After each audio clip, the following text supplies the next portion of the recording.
So we are in the home stretch on this project-ish. I'll say ish because it's the major stuff we're in the home stretch on.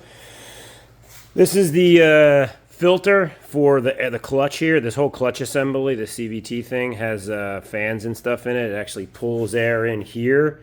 Kind of like there should be something here, but I don't know. I didn't come with anything on here that I've seen. I didn't get any parts. But it did come with a filter. Put the filter on, painted it red because that's the paint that I had, and I just don't want to go buy paint. Couple things left to do. Engine side, we got to wire the alternator, which I've rigged this wire up to the alternator wire that comes off the Vanguard. I've got to put a swivel on this here and adapt this throttle cable from the front to it. Pretty sure I'm going to be able to just lock this guy in like right about here. Maybe shorten this up and then use it. Pretty sure, but gotta see. So yeah, throttle, wiring. Oh, choke. I gotta wire up the choke. I got a universal choke cable from Amazon. It's like $8 or something. I put it in here. I just drilled a hole, screwed it in, ran it down the steering column in here. Yeah, right here is the steering column, condom or whatever you want to call that gasket there. And what I think I'm going to do is I'm going to send it through this unused now coolant tube, which will keep it protected, and we'll have it come out right in here. Actually, it would come out this rubber hose if I left this rubber hose on. I'm going to take the rubber hose off because I can't get it to make this turn, and just take it out the metal stub down there. And then I'm going to route it through here, and that's going to bring it here, which should have us directly in line to come over to here to grab Mr. Choke, which is right here. I've been starting this thing without the choke, but it's warm out. Like once it cools off, that's probably not going to be a thing. So that's going to be this video, is getting that stuff done.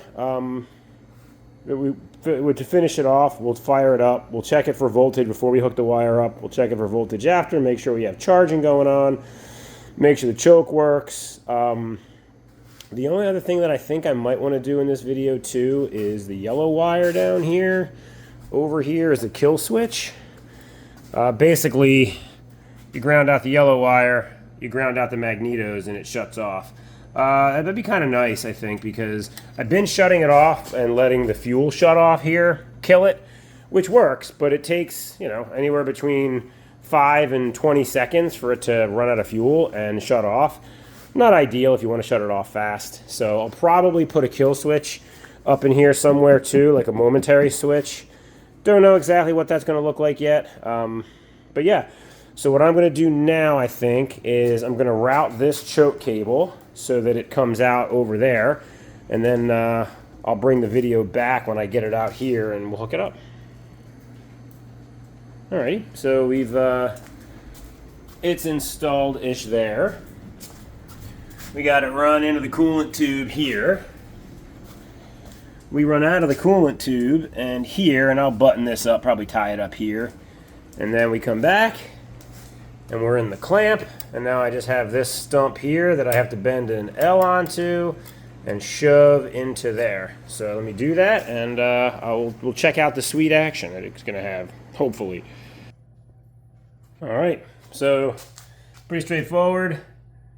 Squished it on there, made a little hook in it, put it on.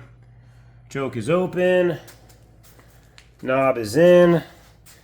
If I pull knob, see if I can zoom it in without making it all gross for you guys. Should be able to see it. Choke. And it's choked. And then unchoke.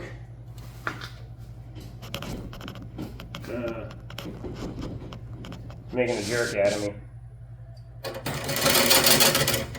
Come on.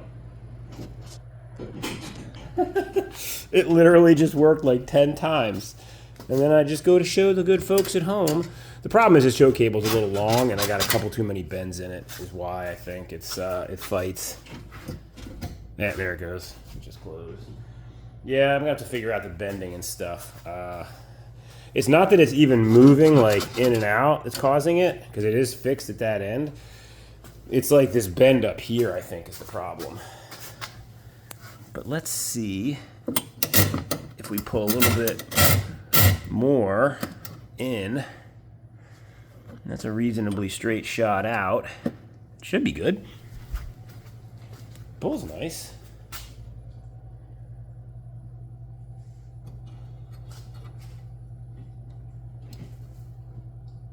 Nope. Now if I give it a wiggle, yeah, I can't do it with one hand. All right, let me play with the length a little bit. Be right back. All right, nothing to taking another chunk of the cable out. I just shortened it up, and there's the piece down there. Whoop, whoop, whoop. Yeah, I mean, it's good now. It's good enough. Again, it's not going to need a ton of choke like all the time, but that's open, close, nice and granular, and then open, close, open, close, open. So, calling that good. I have a zipper tie here just to help. I'm going to put an actual clamp here just to hold that. And yeah, that's going to be it for that. Next up is going to be the alternator wire. So the alternator, we got this fun wire here, already grafted in, clearly trapped again by the powers that be. So we're going to run this in to, I'm not sure where I stopped recording. Gotta love hitting the button. So again, alternator wire coming up here. I've got a little clamp here to hold all the wires when we get them ready. Yellow wire's got to go in for the kill switch too. I'm gonna run the wire up. It's here. I'm gonna bring it over, and I'm going to attach it to this. This is the stump of the old alternator wire, 50 amp fuse. Pretty straightforward. Yeah, I'm gonna pause it, bind these two together, and then we'll fire this thing up. We'll test the voltage of the battery, we'll start it, and then we'll test the voltage with it running, and hopefully we see 13 plus volts and charging. In 1 second, and we'll get to that. Alrighty, let's make the shrink wrap do the shrink wrap thing. I always prefer to do this on the bench when I can. In this case, I cannot, so we're doing it here. You know, if you're making a wiring harness on the bench, I like to use a heat gun on these. It's just easier on the wiring. It's easier on you. You're not going to blacken it up. I feel like it does a better job being thorough too without making it like melt and burn and stink and, you know, kind of all the things that fire does on these things. It's going. Alright. So, that is now connected. So in theory, when we come over here and set up the old meter for volts DC, and then we test the regular battery voltage just to see what our baseline is. We have 12.48. So after we start this thing, it needs to read more than that at a minimum. I mean, it should read a lot more than that if it's actually charging. You know, typical battery charging voltages, I think 13.2 I would say is the lowest that I would expect to see. But let's see what we get. Let's say, oh, you know what? We can try out our new choke. Look at us. So let's put some choke on. Not a lot of choke. I don't think we're going to need a lot of choke. We are in neutral. Not that it matters right now. Key on. Running. Alright. So let's see if we got any battery voltage changes here. No. We got no changes. So let's rev it up a little bit and see what that does.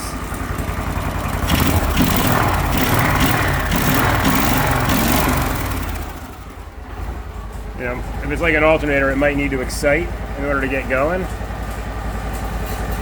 I can't do this with one hand.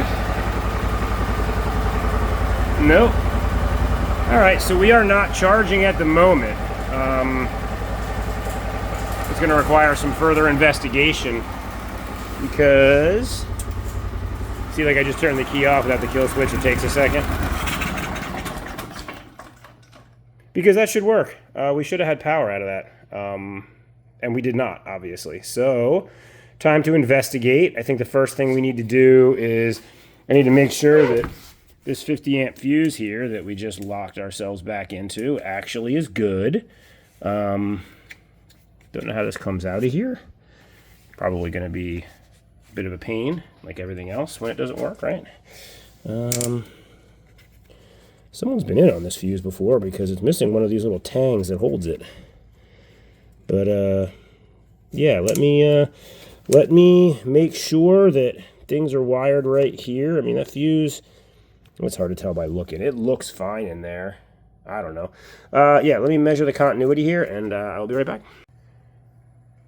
I realized with the charging system prematurely, or not fixed, I'm a little premature putting the icing on the cake a little bit, but it's time for the air cleaner. I was just going to throw it on, but this has been a kind of a lengthy project, so I don't know. Feels a little bit like a payoff, despite the fact that the shocks aren't in and all kinds of stuff still isn't on.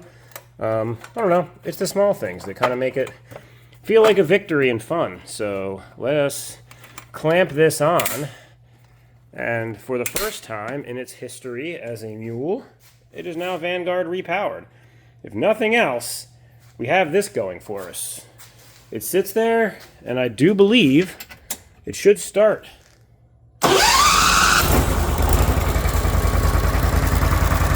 Starts and runs and sounds good, folks. So yeah, onward and upward we shall go. Really got to figure out this charging system, but yeah, I will be back when I get some diagrams and figure out how to test the alternator inside there. Quick charging update. So I got it apart. I didn't film it. It was really just move the drive shaft, pull the cover, use a puller on this, which I made out of the old PTO. But I found some interesting stuff. I don't know if you guys could hear it when I was when this was running before. There was a little bit of sound like there was something in like the fan kicking around, and I tried to find it. I thought maybe it might have been a motor issue. I didn't know what it was. I figured it would work itself out. Well, the stator lives in here. It's like a row of magnets, and it kind of rolls around inside the flywheel here. And these magnets on the flywheel, it running past those magnets is what generates the electrical current. So magnets to the stator, you get current. What I found in there was this. I don't know what it was. I don't know if it was part of this or not. No idea. But it was down inside there. That's what I heard banging around when I started the motor, and that's also what destroyed the stator. It was broken. There was mirrors broken off of it. So, new one on the way. New stator, new regulators, $30 on Amazon. Not exactly a bank breaker. So we'll get that installed and recheck charging. Just figured I'd give a quick update on that. All right, so quick update. We put a bunch of stuff back together. You know, we've been working on the charging system. Believe I showed what the wreckage was. You know, we tested it, we fired it up, we tried to see what we had charging, didn't have anything charging. Tested the stator by taking the yellow wires that come out of the housing down here. You just put it on your meter on AC, check it. When you rev it up, you should get over 25 volts. The internet has a wild range in there, but if it's over 25 volts at max RPM, you're probably good. In my case, it was a bolt loose, somehow something, not even a bolt, dropped behind the flywheel and chewed the stator up. So pulled that off, fixed it. That now charges. I'll fire this up when I get this thing a little bit closer together. I'll fire it up and we'll prove that out. But yeah, I got the shocks back on, engines together. I have the choke installed. Only two things left to do real quick are going to be, this is the kill switch wire. Right now, if I shut it off, it closes the valve in the carb, which is great, but it takes like 5 to 10 seconds to shut off. So we're going to activate the kill switch, and I want to put in the gas tank, like I mentioned, and I think that should be about it. Then we're going to put the wheels back on, get a battery for it, because that's not the right one, and then we'll be ready for first drive. So stay tuned. So, we got kill switch wire hooked up, choke hooked up. We've had installed the throttle, which is really just, if anybody wants to do this, this is just an Amazon swiveler. Drilled the hole out in this plate a little bit larger, cut the end off of this, and then hooked it up to the existing throttle cable. This screw's long. I don't care. It has to go all the way down, and the one that came with it wasn't long enough, so this one is. It moves. It's supposed to be loose. Like, this is a little bit wiggly, but it's a lock washer on the bottom. And when I step on the gas, it does the thing. This thing has a governor in it that's going to pull that back to idle as soon as it starts, which we may as well do, right? I mean, we have choke. Let's put the choke on. Kill switch is in the on position, so that ought to allow it to turn on. I just installed this up there. Key on. Choke off. And there it is, guys.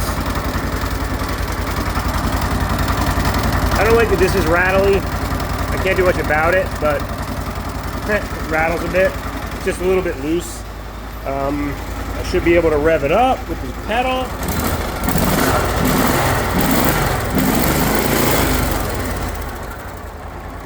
So yeah, next stop. Let me turn this off.